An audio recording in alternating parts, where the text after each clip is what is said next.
culmea progresului în România.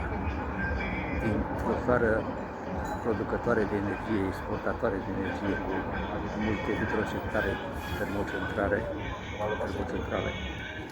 să ajungem acum să se stingă becul.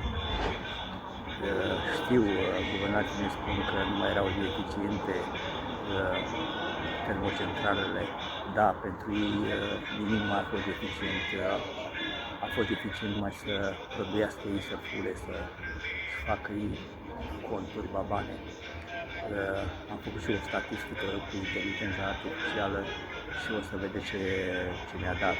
Bine, sunteți sătui de statistici, și sigur că sunteți sătui de statistici, dar dacă sunteți sătui de statistici, popor român, ieșiți în stradă și să dăm de pământ pentru totdeauna cu guvernanții ăștia care din 90 până acum n-au făcut decât să ne prăduie.